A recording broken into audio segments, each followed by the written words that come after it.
就澳門11間衛星場喺今年底之前將會面臨全面結業。星期日有20多名新口岸區商戶代表召開會議，並發起聯署，期望政府重新審視衛星場結業對附近社區帶嚟嘅經濟衝擊。澳門負責人博彩協會就話，衛星場周邊物業價值係同衛星場有直接掛鈎嘅，特別係一啲酒店項目，因為有衛星場，銀行嘅估值都會高啲。反之，如果衛星場結業，估值當然會跟住跌啦。屆時會唔會影響澳門嘅不良貸款？咁就要視乎場主同埋商戶業主嘅經濟實力啦。你話不良貸款會唔會增加呢？咁其實如果要睇翻佢本身嗰個貸款人嗰個實力去到邊度呢？因為可能如果你有啲貸款，但係你突然間個估值跌得咁緊要嘅時候呢，可能你原來可能1000萬變咗500萬、300萬嘅啦。咁可能佢對於嗰個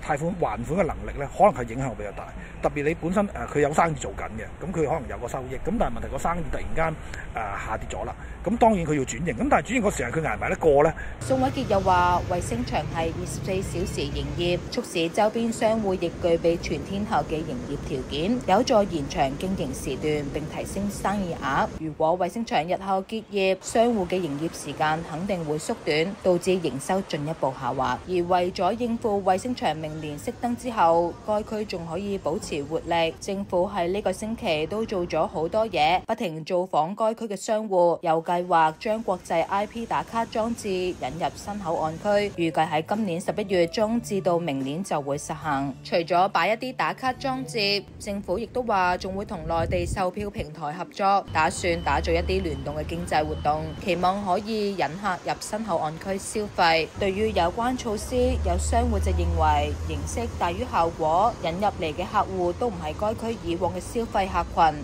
消費模式完全唔同咗。如果再續約繼續經營，又驚帶動嘅消費成效不如預期，而家都感到好彷徨。而全新澳門協會會長殷慶月就話，要重新另一個社區煥發活力，可能唔係短時間就可以搞得掂㗎。即係要令到一個社區重新要煥發一個活力啊！咁其實並唔係容易一件事啦，亦都冇捷徑係可以去走㗎。你冇諗住有啲3幾項嘅措施就會令到一個嘅社區可以起死回生，特別係新口岸區咁多年嚟，其實佢嘅經濟火車頭都係衛星賭場。當呢個經濟嘅火車頭熄咗火，或者成個火車頭你搬走咗嘅話，其實整體嗰個社區未來一段日子入邊咧，大家都預期得到，無論係人流啊、生意流啊咁等等，亦都會